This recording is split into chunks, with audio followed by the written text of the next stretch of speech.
Hello champions. मुझे पता है बेटा, आप लोग भी ऐसे ही सरप्राइज हो रहे होंगे, है ना? जैसे ही पीछे वाला हो रहा है। बेटा आज हम इंटीग्रेशन को 30 मिनट्स में रिवाइज करने वाले हैं। एक्चुअल में हम इंटीग्रेशन के सारे फॉर्मूले आज करने वाले हैं, ठीक है? इन 30 मिनट्स को ध्यान से देख लेना भाई। सारे के सारे फॉर्मूले रिवाइज हो जाएंगे एंड देन फिर आपको क्वेश्चंस करने हैं। बस फॉर्मूले यूज करो, क्वेश्चंस करो, फॉर्मूले यूज करो, क्वेश्चंस करो, बस यही काम करना है यार। तो चलो फिर आ जाते हैं रिवीजन पे। यस, तो now come to the quick revision of integration. तो हम स्टार्ट करते हैं। इंटीग्रेशन सबसे पहले देखते हैं कि इंटीग्रेशन है क्या। इंटीग्रेशन को हम दूसरा नाम देते हैं anti derivative is the reverse process of differentiation. तो डिफरेंशिएशन का एक रिवर्स प्रोसेस है। मींस अगर fx का डेरिवेटिव करने पे gx आता है तो हम बोलेंगे कि यार gx का इंटीग्रेशन करने पे क्या आएगा, fx आएगा। तो gx का इंटीग्रेशन करने पे क्या आया, fx, और साथ में हम लगाते हैं एक arbitrary constant. These integrals are called indefinite integrals। ये जो इंटीग्रल हमें ऑब्टेन्ड हुआ है, this is called indefinite integral because of this constant c has indefinite values, है ना? infinitely many values ये ले सकता है। That's why we say this is an indefinite integral and c is called here constant of integration। c को हम क्या बोलते हैं यहाँ पे, constant of integration, ठीक है? Now अब हम आते हैं इसके स्टैंडर्ड फॉर्मूलों पे कि स्टैंडर्ड फॉर्मूले क्या क्या सर हम यूज करते हैं क्वेश्चंस के अंदर। तो पहला फॉर्मूला है पावर रूल। इसको हम पावर रूल भी कहते हैं। तो मैं यहाँ पे लिख भी देता हूँ पावर रूल क्या है। पावर रूल बेसिकली क्या बता रहा है कि x की पावर में n है तो उस पावर में हम एक ऐड कर देते हैं, यानी कि n+1, और जो नई पावर बनी n+1 उसी n+1 से हम डिवाइड कर देते हैं, ठीक है? ध्यान क्या रखना है कि इसमें जो n है वो -1 नहीं होता है, यानी कि x की पावर -1 के लिए ये रूल नहीं है। बिकॉज ऑफ n की वैल्यू -1 डालते ही नीचे हो जाता है 0 और वो बन जाएगा फिर नॉट डिफाइंड। सिमिलरली अब ये पावर रूल बोलता है कि भाई इस x की जगह आप क्या रख सकते हैं, ax + b रख सकते हैं, यानी कि linear term. Raise to the power में कोई नंबर n है तो सेम चीज यहाँ पे लगेगी कि जो पावर दी हुई है उस पावर में हम एक इंक्रीज करेंगे और नई पावर से हम डिवाइड करेंगे। बट साथ में एक बात जो ध्यान रखनी है वो ये कि जो x का कोफिशिएंट दिया हुआ है उस कोफिशिएंट से हम यहाँ पे नीचे डिवाइड भी करेंगे। मतलब इस फॉर्मूले को जो हमारा ये पावर इंक्रीज करो और नई पावर से डिवाइड करो, इस फॉर्मूले को हमने a से डिवाइड करना है और a is here coefficient of x, ठीक है जी? सेम चीज n-1 इसमें भी नहीं होता कि सर n अगर -1 होगा तो क्या होगा। देखो n अगर -1 होगा तो इट बिकम्स x की पावर -1। x की पावर -1 को अपन लोग लिख सकते हैं 1/x। तो 1/x का जो इंटीग्रेशन होता है उसका फॉर्मेट पूरी तरह से चेंज हो जाता है और वो फॉर्मेट है log वाला। क्योंकि log x का डेरिवेटिव याद करो, log x का डेरिवेटिव 1/x होता था। सो दैट्स व्हाई 1/x का जो इंटीग्रेशन है वो क्या होगा, log x होगा। सिमिलरली इस वाले में भी आ जाते हैं। इस वाले में भी हम यही देखेंगे कि हमारे पास 1/ में ax + b, है ना? 1/ में ax + b का इंटीग्रेशन मींस इसमें जब पावर को मैंने -1 डाला तो ये बना 1/ में ax + b, उसका इंटीग्रेशन सेम फॉर्मेट कि 1/x का इंटीग्रेशन log x, तो 1/ax + b का log ax + b। ये कुछ नहीं है बेटा, ठीक है? log ax + b अपॉन में x का कोफिशिएंट। क्लियर है ये बात? log के अंदर जो टर्म है उसको लिखना है आपने मॉडुलस में, क्योंकि लॉगरिथम के साथ कोई भी नंबर होता है वो कभी नेगेटिव वैल्यू नहीं ले सकता, इसलिए हम log के साथ क्या लगाएंगे, मॉडुलस साइन लगाएंगे अपनी तरफ से, ठीक है जी? नेक्स्ट पे आते हैं जी। नेक्स्ट इज ट्रिग्नोमेट्रिक फॉर्मूले। नेक्स्ट इज योर ट्रिग्नोमेट्रिक फॉर्मूले। तो ट्रिग्नोमेट्रिक फॉर्मूले में क्या है जी हमारे पास, देखते हैं। सबसे पहले आता है हमारा sin x। तो sin x का इंटीग्रेशन क्या होता है, -cos x। Then cos x का integration sin x, sec square x का integration tan x, cosec square x का minus cot x, sec x into tan x का integration sec x, cosec x into cot x का integration minus का cosec x। ठीक है, ये सारे के सारे फॉर्मूले आपको बिल्कुल टिप्स पे याद होने चाहिए, क्योंकि डायरेक्टली फॉर्मूला बेस्ड क्वेश्चंस भी आपसे पूछे जाते हैं सीबीएसई के अंदर। ठीक है, then come to exponential and some other functions कैसे होंगे, आइएगा देखते हैं। तो exponential functions and some other functions. Exponential मतलब कांस्टेंट की पावर में वेरिएबल। कांस्टेंट की पावर में वेरिएबल के लिए हम क्या लगाएंगे, ए की पावर एक्स पढ़ेंगे इसको हम। तो ए की पावर एक्स का इंटीग्रेशन है ए की पावर में एक्स। एक्स के मतलब है मेरा पावर जो है वो एक लीनियर टर्म होनी चाहिए। पावर क्या होनी चाहिए हमारी, एक लीनियर टर्म होनी चाहिए। तो पावर इज ए लीनियर, तो ए की पावर में same term, copy paste system, upon में लॉग के साथ ए वाला नंबर, इनटू में एक्स का कोफिशिएंट जो होगा वो यहाँ पे आएगा। मैं बार बार बोल रहा हूँ कि एक्स का जो भी कोफिशिएंट होता है उससे हमें पूरे फॉर्मूले को डिवाइड करना होता है। ई की अच्छा, इसमें एक और केस बना दिया मैंने कि यार m की वैल्यू 1 ले लेते हैं, m की वैल्यू 1 ले लेते हैं और n की वैल्यू को मैंने 0 डाल दिया, तो इट बिकम्स a की पावर x ओनली। और a की पावर x का इंटीग्रेशन यहाँ पे a की पावर x ही बचेगा और अपॉन में log a आ जाएगा। प्लस c तो हमें लगाना ही है कांस्टेंट ऑफ इंटीग्रेशन, e की पावर x। बिल्कुल सेम, a की जगह मैंने e डाल दिया, तो e की पावर x अपॉन में आना चाहिए था log e, बट क्योंकि log e की वैल्यू होती है बच्चों 1, तो इसलिए हमने अपॉन में कुछ नहीं लिखा। ठीक है, अभी e की पावर में mx प्लस n होगा, तो e की पावर में mx प्लस n का इंटीग्रेशन कैसे करेंगे सर, बिल्कुल ऐसे ही करेंगे। तो a की पावर में mx प्लस n और अपॉन में x का कोफिशिएंट से डिवाइड कर दिया मैंने यहाँ पे फॉर्मूले को। Sine inverse x, sine inverse x का डेरिवेटिव क्या होता है ऐसे सोचो, दैट इज 1 अपॉन रूट के अंदर 1 माइनस में एक्स स्क्वायर, तो इसका इंटीग्रेशन हो गया sign inverse x. Similarly tan inverse x का डेरिवेटिव सोचो, 1 अपॉन 1 प्लस में एक्स स्क्वायर, तो इसका इंटीग्रेशन हो गया टेन इनवर्स एक्स। और सेक इनवर्स एक्स का डेरिवेटिव होता है 1 अपॉन में एक्स रूट के अंदर एक्स स्क्वायर माइनस 1, तो उसका इंटीग्रेशन हो गया सेक इनवर्स एक्स। और प्लस सी लगाना तो हमें भूलना ही नहीं है यहाँ पे। ठीक है, सो नाउ अब इन फॉर्मूलों को लेके जो 1 से लेके हमने 15 फॉर्मूले किए हैं, इन सभी फॉर्मूलों में सबसे इम्पोर्टेंट बात है ना, एक इम्पोर्टेंट बात जो हमें बहुत अच्छे से याद रखनी है, क्या, इन all these formulas from 1 to 15, ये जो x हमने बोला है, जितने भी फॉर्मूलों में हमने x बोला है, उस x को मैं एक्सटेंड कर सकता हूँ, यानी कि खींच सकता हूँ, यानी कि बढ़ा सकता हूँ। कहाँ तक, ax प्लस b तक, यानी कि लीनियर टर्म तक। दैट इज यहाँ पे लिखा भी हुआ मैंने, linear term only, main formula valid. ये फॉर्मूले सिर्फ तभी तक वैलिड होंगे जब तक ये x वाली जो टर्म है वो एक लीनियर टर्म रहेगी। ठीक है, and in this case right hand side of the formula gets divided by a, that is coefficient of x।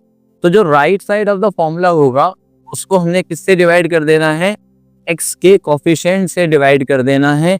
जो फॉर्मूले हमने x के लिए याद किए हैं, जैसे कि फॉर एग्जांपल मैं बोल रहा हूँ कि साइन x को हमने इंटीग्रेट करना था, तो हमने फॉर्मूला यूज किया माइनस का cos x। बट अगर मैं साइन के साथ 2x प्लस 3 लगाऊंगा तो मैं इंटीग्रेशन क्या लिखूंगा, फॉर्मूला कहता है माइनस में cos angle as it is, upon में क्या लिखेंगे हम, x का कोफिशिएंट दैट इज 2 हेयर और प्लस c लगा देंगे। तो this is the meaning of this particular important बात। तो ये इंपॉर्टेंट बात आपको दिमाग में बिल्कुल अच्छे से बैठा लेनी है भाई, बैठा लेनी है। ठीक है ना, अभी हम आते हैं नेक्स्ट पॉइंट पे। यस, तो हम ट्रिग्नोमेट्रिक स्पेशल फॉर्मूले हैं ये, मींस देखो भाई, ये जो हमने अभी पीछे जो 6 ट्रिग्नोमेट्रिक देखे उसमें आप ध्यान देना tan x का इंटीग्रेशन नहीं था। tan x का इंटीग्रेशन होता है बेटा minus log of cos x या फिर लॉग ऑफ sec x। जिनको पॉजिटिव पसंद है लॉग ऑफ sec x करो, जिनको नेगेटिव साइन बाहर पसंद है वो माइनस में लॉग ऑफ cos x करो। बट पसंद है या नहीं है सी, वो जरूर लिखना है। ठीक है। तो प्लस सी को नहीं भूलना है, नहीं तो तुम्हारे नंबर वहां पे भैया टीचर जो है वो आधा नंबर काट लेगा। मैं पहले ही बता रहा हूँ, नहीं करना है ये काम, प्लस सी लिखना है, ठीक है। कॉट एक्स का इंटीग्रेशन, कॉट एक्स का integration log of sine x या फिर माइनस में लॉग ऑफ कॉसेक एक्स। मैं आपको यही सलाह दूंगा कि यार पॉजिटिव वाले पार्ट को याद रख लो, मींस कॉट एक्स के लिए लॉग ऑफ साइन एक्स याद रखो, टेन एक्स के लिए याद रख लो लॉग ऑफ सेक एक्स, ठीक है।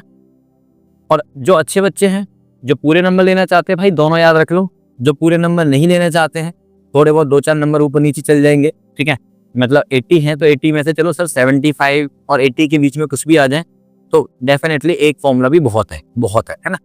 तो सेक एक्स का इंटीग्रेशन क्या होगा, log of sec X plus 10x या फिर लॉग ऑफ 10 π/4 प्लस में x/2। थोड़ा ध्यान देना, 10 π/4 प्लस में x/2 प्लस सी।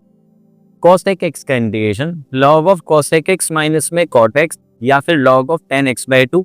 जो जिसको छोटा फॉर्मूला लगे वो फॉर्मूला याद कर लो यार, कोई फर्क नहीं पड़ता, कोई सा भी फॉर्मूला यूज करो। बट एक बात ध्यान रखो, इन सभी फॉर्मूलों में भी x को आप एक्सटेंड कर सकते हैं ax प्लस बी से, and right hand side of the फॉर्मूले में डिवाइड कर देना बाय a, मतलब x के कोफिशिएंट से डिवाइड कर देना भाई, ठीक है जी, बढ़िया। अब चलते हैं नेक्स्ट पे। तो कुछ फंडामेंटल रूल्स हैं इंटीग्रेशन के, जो कि सभी प्रोसेस के होते हैं फंडामेंटल रूल्स, तो ऐसे ही इंटीग्रेशन के भी हैं। तो लेट्स सी कि वो क्या है। पहला क्या कहते हैं हमारे पास कि जी कोई भी टर्म्स हैं इंटीग्रेशन के अंदर, है ना, जिनके बीच में क्या साइन आ रहा है, प्लस या माइनस, प्लस या माइनस, प्लस या माइनस, प्लस या माइनस। तो इंटीग्रेशन साइन ये कहता है कि उन सबको हम अलग अलग कर सकते हैं। वो सारी की सारी टर्म्स इंटीग्रेशन साइन के साथ साथ ही अलग अलग हो जाएंगी, इनकी ऑपरेटर सभी टर्म्स के साथ सेपरेट हो जाएगा, बट प्रोवाइडेड टर्म्स किसमें हो, बीच में प्लस या माइनस की फॉर्म में हो। मल्टीप्लाई डिवाइड में सेपरेट नहीं होगा, ठीक है। चलिए आगे, कांस्टेंट टर्म मल्टीप्लाई है फंक्शन वेरिएबल के साथ, यानी कि तो कांस्टेंट टर्म बाहर आ जाती है, as like in differentiation also fx अंदर इंटीग्रेट होगा। अच्छा, अब कांस्टेंट टर्म अकेली है, कोई वेरिएबल टर्म नहीं है और x के रिस्पेक्ट में करना है इंटीग्रेशन, तो कांस्टेंट टर्म को बाहर रख दो, बचा अंदर 1 का इंटीग्रेशन हो जाएगा x, ठीक है। ऐसे बोलो कि यार x का डेरिवेटिव क्या होता है, सर x का डेरिवेटिव हमने पढ़ा था 1, x का डेरिवेटिव, तो 1 का इंटीग्रेशन क्या पढ़ेंगे सर, x पढ़ेंगे। या ऐसे सोचो कि x का differentiation, constant term multiply by x का डिफरेंशिएशन होता है सर k, तो k का इंटीग्रेशन हो गया kx, ठीक है। तो k का इंटीग्रेशन kx, यानी कि कांस्टेंट टर्म का इंटीग्रेशन होता है sir constant multiplied by x, खत्म। प्लस में एक आर्बिट्रेरी कांस्टेंट तो लगाना ही है। k की वैल्यू में 1 भी कह रहा हूं यहाँ पे पर्टिकुलरली, तो मैं याद रख लूंगा कि यार 1 का इंटीग्रेशन x होता है, ऐसा पक्के से मुझे याद रहना ही चाहिए, ठीक है जी। नाउ अब हम आते हैं इंटीग्रेशन के कुछ अच्छे वाले मेथड्स पे, जिनमें से सबसे जो इम्पोर्टेंट है वो है हमारा इंटीग्रेशन बाय सब्स्टिट्यूशन मेथड। ये सब्स्टिट्यूशन मेथड ये कहता है कि भाई सब्स्टिट्यूट कर दो, मतलब किसी पर्टिकुलर टर्म को उठा के किसी दूसरी टर्म्स में रिप्लेस कर दो, that is the meaning of substitution, है ना। तो हमने क्या किया यहाँ पे, हमारा फॉर्मेट क्या है, ध्यान से समझिएगा इस बात को, कि ऊपर जो फंक्शन है वो एक्चुअल में डेरिवेटिव है किसका, नीचे वाले fx का। ऊपर डेरिवेटिव है और नीचे फंक्शन है उसका। तो फंक्शन को अगर मैं t पुट करूंगा तो ऊपर वाली जो टर्म है वो तो dt बन जाएगी सर, तो ऊपर हो जाएगा dt और नीचे हो जाएगा t। dt अपॉन t को देख के एक फील आती है dx अपॉन x की, और dx अपॉन x मतलब log x, मतलब log ऑफ t, और t कौन था सर, fx था। तो यहाँ पे जो हमारा इंटीग्रेशन बन जाएगा वो बन जाएगा log ऑफ fx प्लस में ये c। सिमिलरली अगर मैं इसका एक जनरल पार्ट करूँ और भी बेटर पार्ट करूँ तो वो बनता है कि सर कोई भी फंक्शन है, उसकी कोई पावर n है और साथ में उस फंक्शन का डेरिवेटिव बाहर निकला हुआ है, और उस पूरे को हमें करना है integrate. Function raise to the power any number multiply by उसका डेरिवेटिव साथ में है फंक्शन का। तो भाई ऐसे सभी फंक्शंस के केस में आप क्या करना, एफ एक्स को टी पुट कर देना। यहाँ पे मैंने लिखा है एफ एक्स को टी पुट करना। एफ एक्स को जैसे ही मैं टी पुट करूंगा तो मेरे पास F dash X D X क्या बन जाएगा, तो ये बन जाएगा डी पी। एफ एक्स का डेरिवेटिव एफ डैश एक्स साथ में D X becomes D T. तो ये बन जाएगा टी की पावर एन का इंटीग्रल, और टी की पावर एन का इंटीग्रल हो जाएगा टी की power n plus one upon में एन प्लस वन। और टी कौन था मेरा, एफ एक्स की पावर में एन प्लस वन अपॉन में एन प्लस वन। वो पावर वाला रूल लग जाएगा जो हमने बिल्कुल स्टार्टिंग में अभी सीखा। देन महा स्पेशल है ना, सम स्पेशल क्या मैं बोलूंगा, महा स्पेशल फॉर्मूले भाई है ना, इसके बिना तो इंटीग्रेशन में तो गुजारा नहीं होने वाला हमारा। ठीक है, तो क्या है फॉर्मूले, फॉर्मूले कहते हैं 1 अपॉन में ए स्क्वायर माइनस में एक्स स्क्वायर। देखो पील देखो कुछ फॉर्मूले की, ए स्क्वायर मतलब कोई भी कांस्टेंट टर्म उसका स्क्वायर, माइनस में एक्स का स्क्वायर। अब ये जो एक्स है ना बेटा, इस पे थोड़ा ध्यान देना, ये जो एक्स है ये एक्स क्या होना चाहिए, लीनियर होना चाहिए। एक्स क्या होना चाहिए, लीनियर होना चाहिए, कोई भी अदर टर्म नहीं चलेगी फॉर्मूले के हिसाब से। ठीक है, लीनियर होना चाहिए। और लीनियर में भी, लीनियर में एक्स का कोफिशिएंट 1 रखो, या तो 1 रखो या फिर एक्स का कोफिशिएंट अगर 1 नहीं भी है तो क्या याद रखना है, फिर क्या याद रखना है बताओ कि सर एक्स के कोफिशिएंट से पूरे फॉर्मूले को डिवाइड करना है, ये याद रख लो। चलो है ना, एक सेम चीज रखते हैं अपन लोग ना, एक सेम चीज यहाँ पे रखते हैं कि हम लीनियर में एक्स का कोफिशिएंट कुछ भी हो सकता है, बट ध्यान क्या देना है, ध्यान ये देना है कि उसका जो कोफिशिएंट है उससे हमें डिवाइड करना होगा राइट साइड में। ठीक है जी, तो फॉर्मूला क्या कहता है, 1 अपॉन में ए स्क्वायर माइनस में एक्स स्क्वायर, 1 अपॉन में 2a log, 1 upon 2a log A plus में एक्स अपॉन में A minus X plus C, 1 upon में ए स्क्वायर प्लस में एक्स स्क्वायर। जब बीच में प्लस है तो यहाँ पे 1 upon A tan inverse x upon A, X square minus में A square, 1 upon 2a log X minus का ए अपॉन एक्स प्लस ए। ध्यान रखने के लिए आप ऐसे याद करो कि यार ए स्क्वायर माइनस में एक्स स्क्वायर के फैक्टर्स होते हैं ए प्लस एक्स और ए माइनस एक्स। जब ए पहले आएगा तो प्लस पहले आएगा, यानी कि प्लस ऊपर आएगा, ए प्लस एक्स ऊपर ए माइनस एक्स नीचे। जब एक्स पहले आएगा तो माइनस वाला ऊपर आएगा, एक्स माइनस से अपॉन में एक्स प्लस है। बाहर पैटर्न 1 अपॉन 2 है, बट इस वाले में जब प्लस बीच में है ए स्क्वायर प्लस एक्स स्क्वायर, तो इसमें बाहर ए है, यहाँ पे 2a है, यहाँ पे ए है, ध्यान देना। अब आते हैं 1 अपॉन में ए स्क्वायर माइनस में एक्स स्क्वायर रूट के अंदर है। यही सेम 3 फॉर्मूले, बट ये तीनों के तीनों यहाँ पे रूट में है, तो यहाँ पे फॉर्मूला चेंज हो जाएगा। 1 अपॉन रूट ए स्क्वायर माइनस में x square is sine inverse x upon में a plus C, 1 upon root के अंदर ए स्क्वायर प्लस में x square, log of x plus root के अंदर ए स्क्वायर प्लस में एक्स स्क्वायर, लॉग के अंदर एक्स प्लस रूट के अंदर यही सेम टर्म यहाँ पे आ रही है। देखो सिमिलरली एक्स स्क्वायर माइनस ए स्क्वायर रूट में है, तब भी यही सेम टर्म आ रही है, एक्स के साथ प्लस में, बिल्कुल सेम पैटर्न है, पैटर्न इज सेम, बस ये जो टर्म है वो एज इट इज यहाँ पे लिखनी है, इसमें ये यहाँ पे लिखनी है। सेम पैटर्न वाले फॉर्मूले हैं, 3 ये है ना, ऐसे ये 3 1 स्पेशल 3 अदर स्पेशल। ठीक है, चलिए तो हम यहाँ पे सारा कुछ स्पेशल ही कर रहे हैं।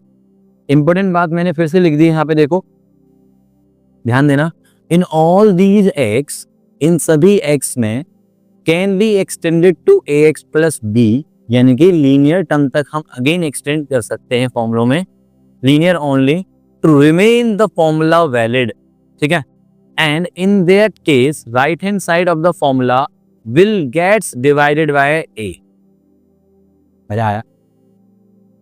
सारे फॉर्मूलों में x को हम रिप्लेस कर सकते हैं ax प्लस b में, और राइट साइड में formula will divided by a। ठीक है, now come to integration by parts. भाई महा इंपोर्टेंट पार्ट है इंटीग्रेशन का, वेरिएबल इनटू वेरिएबल। सर अभी तक हम क्या कर रहे थे, वेरिएबल प्लस या वेरिएबल माइनस, बट अब क्या है, वेरिएबल इनटू वेरिएबल, मतलब प्रोडक्ट रूल ऑफ इंटीग्रेशन, जिसको हम यहाँ पे बोलते हैं इंटीग्रेशन बाय पार्ट्स। देखा जाए तो क्या है, प्रोडक्ट रूल ऑफ इंटीग्रेशन। तो वो क्या कहता है कि f और g अगर मेरे पास 2 फंक्शंस हैं, ठीक है, तो इसको जरा थोड़ा देख लेते हैं इंटीग्रेशन बाय पार्ट्स को अच्छे से यहाँ पे, कि एफ एक्स इंटू में जी एक्स का मुझे इंटीग्रेशन करना है। ये हमारा हो गया u, ये हो गया हमारा u और ये हो गया हमारा v। ठीक है, तो u इंटू वी का इंटीग्रेशन क्या होगा, u को रखेंगे हम एज इट इज, v का करेंगे हम इंटीग्रेशन, माइनस इंटीग्रेशन के अंदर डिफरेंशिएशन ऑफ u यानी कि फर्स्ट फंक्शन इनटू में इंटीग्रेशन ऑफ सेकंड, और इस पूरे का मल्टीप्लाई करके फिर से इंटीग्रेशन साइन। ठीक है ये, बट इसमें एक बात जो याद रखनी है वो ये है कि यार u को रखा है एज इट इज, v का इंटीग्रेशन है ना, और माइनस में क्या है डिफरेंशिएशन ऑफ u इनटू में इंटीग्रेशन ऑफ v, और इस पूरे का इंटीग्रेशन जो हम कर रहे हैं इसमें u और v का जो सिलेक्शन है वो हम डिपेंड करेगा वो हमारे एक आइलेट रूल पे। पर ये आइलेट रूल क्या है, तो समझो ये आइलेट रूल क्या है, यहाँ पे देखते हैं। यहाँ पे मैंने वर्ड्स में लिखा हुआ है पूरी बात को बहुत अच्छे से। In words, integral of the product of two functions, first function को रखेंगे हम as it is, integral of second minus integral of derivative of first into में इंटीग्रल ऑफ सेकंड। पहले का डेरिवेटिव दूसरे का इंटीग्रेशन किया और उस पूरे का इंटीग्रल करना है। Selection of first and second functions be done by ILATE rule. ILATE rule क्या स्टैंड कर रहा है, I for inverse trigonometry, L for log, A for algebraic, T for trigonometric, E for exponential. Take the first function to be the function which comes first in the word list of ILATE. ILATE की लिस्ट में जो पहले आएगा वो first function होगा और जो बाद में आएगा वो सेकंड फंक्शन होगा। मींस जैसे कि for example x into log x आया।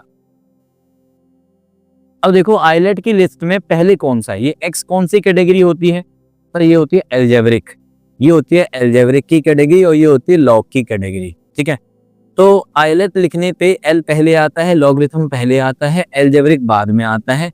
तो ये हो जाएगा हमारा फर्स्ट फंक्शन, ठीक है, और ये हो जाएगा हमारा सेकंड फंक्शन। बात समझे, एक ही पावर में x है और इनटू में ये sin 3x है। तो ये हो गई सर t वाली कैटेगरी ट्रिग्नोमेट्रिक, और ये हो गई एक्सपोनेंशियल वाली कैटेगरी। ठीक है, तो ट्रिग्नोमेट्रिक पहले आता है, एक्सपोनेंशियल बाद में आता है। तो ये हमारा हो जाएगा u और ये हमारा बनेगा v, या ये बोलो कि ये बनेगा फर्स्ट फंक्शन और ये बनेगा हमारा सेकंड फंक्शन e की पावर x। तो इस तरह से यहाँ पे सिलेक्शन होगा एंड देन उसके बाद ये हम फॉर्मूला यूज करेंगे। Got the point.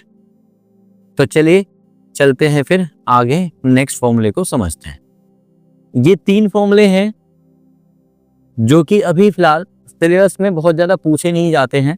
ठीक है, कुछ लोग कहते हैं कि सिलेबस से बाहर है, कुछ लोग कहते हैं कि सिलेबस से अंदर है। ठीक है, थोड़ा सा कंफ्यूज है कि कौन सा फॉर्मूला मैं यूज करूँ नहीं करूँ। बट इन तीनों में जो सबसे महा इंपॉर्टेंट जो फॉर्मूला है वो है इसका फर्स्ट फॉर्मूला, जो कि आपके area under curve application of integrals chapter number 8 के अंदर जहां भी आपको सर्कल और इलिप्स वाले क्वेश्चंस मिलेंगे एरिया वाले, तो उन सभी क्वेश्चंस में ये वाला फॉर्मूला यूज होगा इंटीग्रेशन का, कि रूट के अंदर ए स्क्वायर माइनस में x square, X by 2 root के अंदर सेम टर्म लिख लो पूरा as it is, plus A square by 2 into में इसका फॉर्मूला कौन से वाला, 1 अपॉन रूट ए स्क्वायर माइनस में एक्स स्क्वायर वाला, which is sine inverse x upon A. ठीक है, जो इसके रेसिप्रोकल वाला फॉर्मूला था वो यहाँ पे चिपक गया, ये मान लो। और ऐसा तीनों में होता है, तो ये चीज आप ध्यान से नोट कर लेना। तो ये दोनों फॉर्मूले उतने ज्यादा इंपॉर्टेंट नहीं है, बिकॉज ऑफ सिलेबस से जनरली ये आउट ऑफ द वे हो चुके हैं। ठीक है जी, अब आते हैं नेक्स्ट पे, that is integration by partial fraction, one of the favourite topic taken by the teachers in exams. ठीक है, एग्जाम्स में टीचर लोग जो हैं वो सबसे ज्यादा इस टॉपिक को पसंद करते हैं कि यार पार्शियल फ्रैक्शन का क्वेश्चन तो बच्चों को देना ही चाहिए। ठीक है, तो देखो भाई इसमें 4 पर्टिकुलर टाइप होते हैं मेनली। क्या कि अपने पास px प्लस q अपॉन में दिस, मतलब ऊपर जो पावर है, ऊपर जो x की पावर है वो नीचे वाले पावर से कम होनी चाहिए, और पैटर्न क्या हो कि नीचे वाला जो पैटर्न हो वो दोनों के दोनों लीनियर फैक्टर्स। कैसे फैक्टर्स हो, लीनियर। इनफैक्ट 2 के अलावा 3, 4, 5 जितने मर्जी फैक्टर्स हो, बट सारे के सारे कैसे हो, लीनियर फैक्टर्स हो। तो हम क्या करेंगे, हम इसको ब्रेक करेंगे, पार्ट्स में ब्रेक करेंगे, 2 पार्ट्स में। पहले वाले पार्ट के लिए नीचे वाला x माइनस है, दूसरे वाले पार्ट के लिए x माइनस बी, ऊपर क्या लिखना है a और b कोई भी अननोन्स, और फिर इनको हम आपस में कंपेयर करके a और b की वैल्यू निकालेंगे एंड देन फिर उसको इंटीग्रेट करेंगे। तो सिमिलरली ये 4 पर्टिकुलर टाइप हैं जिनको आपने इस तरीके से करना है अलग अलग करके, ठीक है जी।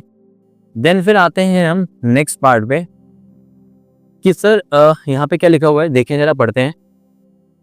वेयर क्वाड्रेटिक एक्सप्रेशंस जो हमने ऊपर यूज किए हैं mx² plus bx plus c, यहाँ पे जो यूज किया गया है, ठीक है, कांट बी फैक्टराइज फर्दर, इसको हम फर्दर फैक्टराइज नहीं कर सकते हैं, ऐसा वो लिख रहा है।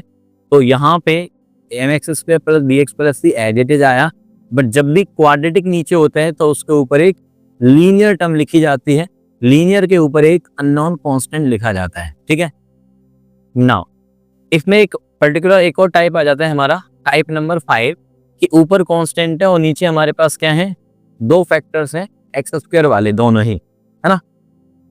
तो ऐसे में हम क्या करते हैं, x² को y पुट करते हैं only for partial fractions and then use partial fraction of type 1 above. अभी हमने जो टाइप 1 देखा वैसे वाला टाइप हम यूज करेंगे, बट उससे पहले क्या करेंगे, x² को हम y पुट करके इन दोनों फैक्टर्स को लीनियर बना लेंगे एंड देन उसके बाद ऐसा करेंगे, ठीक है। इसमें भी, और अगर ऊपर कांस्टेंट की जगह वेरिएबल है, बट वेरिएबल में ध्यान देना x² वाली टर्म है, x की पावर 1 वाली टर्म ना हो, ठीक है। मतलब पैटर्न आप ध्यान से देखें कि जो पैटर्न यहाँ पे लिखे हुए हैं बस वही पैटर्न आपको दिखने चाहिए क्वेश्चंस में, तभी ये वैलिड होगा, अदरवाइज ये वैलिड नहीं होगा। चलिए आ जाओ जी यार, ओहो my God, very special form, है ना। A very special form of integral क्या है, देखें भाई, e की पावर में x, ठीक है, सबसे ज्यादा पूछे जाने वाला, क्योंकि ये ना जो इंटीग्रेशन बाय पार्ट्स हमने सीखा है उसी की एक एप्लीकेशन है। तो टीचर लोग क्या समझते हैं कि यार ये मैंने पूछ लिया ना, मतलब मैंने इंटीग्रेशन बाय पार्ट्स को पूछ ही लिया बच्चे से, और साथ में एक एक्स्ट्रा पूछ लिया कि भैया वो बच्चा इस फॉर्म को पर्टिकुलरली जानता है या नहीं जानता है, और अच्छे क्वेश्चंस बनते हैं इसके ऊपर, ठीक है ना। e की पावर x इंटू में fx प्लस में f', मतलब पैटर्न देखो कि यार अंदर क्या है, fx है और साथ में उसी का ही डेरिवेटिव है, और ये पूरी टर्म मल्टीप्लाई है e की पावर x के साथ। तो इसको मैं इसको मैं इंटीग्रेट करूंगा तो क्या आएगा, e की power x into fx। Question के अंदर छुपा बैठा है उसका आंसर, कैसे, e की पावर x इंटू fx, यही हमारा आंसर है, देखो, ठीक है जी। बट पैटर्न क्या है क्वेश्चन का, e की पावर x के साथ fx प्लस f' पूरा होना चाहिए फॉर्मेट, ठीक। चलिए अब हम आते हैं नेक्स्ट पे। हाँ जी, कुछ ऐसी टर्म्स जो कि हमें याद दिलाती हैं कि भाई सब्स्टिट्यूशन कर लो, कैसे, some most common terms with their substitution. Questions के अंदर ऐसी टर्म अक्सर आपको देखने को मिलेंगी और उनके करस्पॉन्डिंग आपको ये वाले सब्स्टिट्यूशंस यूज करने हैं। a² प्लस में x² है तो आपको यूज करना है x की वैल्यू a tan थीटा या फिर a cot थीटा। मैं तो ये कहूंगा कि यार पहले वाले को बस याद रख लो, काम खत्म, दूसरे वाले की जरूरत नहीं है। a² माइनस में x², x की value a sin theta, x² minus में a², x की value a sec theta. a minus x upon a plus x हो या a plus x upon a minus x हो तो क्या x को a tan थीटा, यही सेम टर्म रूट में आ जाए, प्लस माइनस के बीच में भी आ जाए तो भी आप क्या करेंगे, x को a cos थीटा पुट करेंगे। ऐसी टर्म दिखें तो समझ जाओ कि ऐसे इंटीग्रेट कर सकते हैं, और साथ के साथ डिफरेंशिएशन, साथ के साथ इनवर्स ट्रिग्नोमेट्री। तो जहां भी इस तरह की टर्म्स आपको देखने को मिलती हैं, आप इन सब्स्टिट्यूशन की हेल्प से उनको सिंप्लीफाई कर सकते हो। Got it? Now come to the next one. Oh यार, ये वाली जो टाइप है ना, मैंने यहाँ पे मेंशन किया हुआ है आप लोगों के लिए कि ये टाइप एनसीईआरटी में मेंशन नहीं है, बट अगर कुछ बच्चे ऐसे हैं कि जो ये बोलते हैं कि सर ठीक है एनसीईआरटी में नहीं है तो क्या हुआ, हमारे लिए तो अच्छा ही है, कुछ एक्स्ट्रा नॉलेज तो अपन को चाहिए ही, तो पक्के से भाई इन 2 फॉर्म्स को अच्छे से कर लेना, है ना। ये जो फॉर्म्स हैं वो जेई के लिए काफ़ी इंपॉर्टेंट है। प्रीवियसली में पहले अगर मैं कोविड से पहले की बात करूँ तो ये महा इंपॉर्टेंट फॉर्म्स में काउंट होती थी। इसमें से एक क्वेश्चन ज़्यादातर पूछ लिया जाता था क्योंकि क्वेश्चन थोड़ा लेंदी होता था, है ना। तो इस वजह से यहाँ पे पूछा जाता था 6 नंबर में। अभी जो है थोड़ा सा पैटर्न चेंज हुआ है, तो उस वजह से इस पर्टिकुलर पैटर्न को थोड़ा कम यूज करते हैं वो लोग। तो ये पैटर्न क्या कहता है कि एक्स स्क्वायर प्लस ए, ये जो फॉर्मेट है वो पक्के से यहाँ पे दिखना चाहिए क्वेश्चन में। उसमें मैंने बोला है कि ये जो के है वो एक कांस्टेंट नंबर है, कोई भी रियल नंबर। तो यहाँ पे कुछ स्टेप्स मैंने दिए हुए हैं, इन स्टेप्स को आप देख के आसानी से इस टाइप के क्वेश्चंस को इंटीग्रेट कर सकते हैं। चलिए तो आगे चले हम। हाँ, इसमें मैंने एक पर्टिकुलर केस भी बनाया हुआ है, तो इस पर्टिकुलर केस को आप देख सकते हैं। इसमें ये हमारे इंटीग्रेशन क्वेश्चन जो आते हैं इस पर्टिकुलर टाइप के ऊपर, देखो एक ये वाला, एक ये वाला। इसमें ए की वैल्यू मैंने 1 डाल दिया इस पर्टिकुलर केस के अंदर, और के की वैल्यू मैंने 0 यूज की है। तो हमारा क्वेश्चन कुछ ऐसा दिखता है, और ऐसे क्वेश्चन के लिए इस पर्टिकुलर 3 स्टेप्स को हम फॉलो करते हैं, तो बड़े आराम से इंटीग्रेशन होते हुए हमसे कंप्लीट हो जाता है। ठीक है जी। ओ अरे वाह, मैं यहाँ पे लिख दूं यार, यहाँ पे मैं लिखना भूल गया, दी एंड, है ना। ओके, तो बच्चों यहाँ पे हम सारे के सारे इंटीग्रेशन के फॉर्मूले सीख चुके हैं। और एक बात जो बच्चे शायद माइंड में लेके चल रहे होंगे कि यार ये जो पीडीएफ सर ने हमें दिखाई है, क्या ये हमें मिलेगी? पक्के से मिलेगी भाई, है ना। इस पीडीएफ का जो लिंक है मैं इस वीडियो के साथ अटैच कर रहा हूँ, ठीक। तो आप लोग जो है इस पीडीएफ को डाउनलोड कर सकते हैं, अपने दोस्तों को भी शेयर कर सकते हैं, और इन सारे फॉर्मूलों को अपने पास रखें। जल्दी से जल्दी ट्राई करें इन क्वेश्चंस को भी, सो दैट ये फॉर्मूले तो आएंगे ही आएंगे, क्वेश्चंस होते हुए भी आएंगे, क्योंकि वहाँ पे फॉर्मूला नहीं पूछा जाएगा, वहाँ पे पूछा जाएगा आपसे क्वेश्चन। तो आपको करने होंगे बहुत सारे क्वेश्चन, और उसके लिए मैं वीडियो का लिंक भी आपको शेयर करूंगा इस डिस्क्रिप्शन बॉक्स में। तो चलिए फिर, स्टे ट्यून्ड विद मैथ्स आसान है। थैंक यू बच्चों for watching this particular video.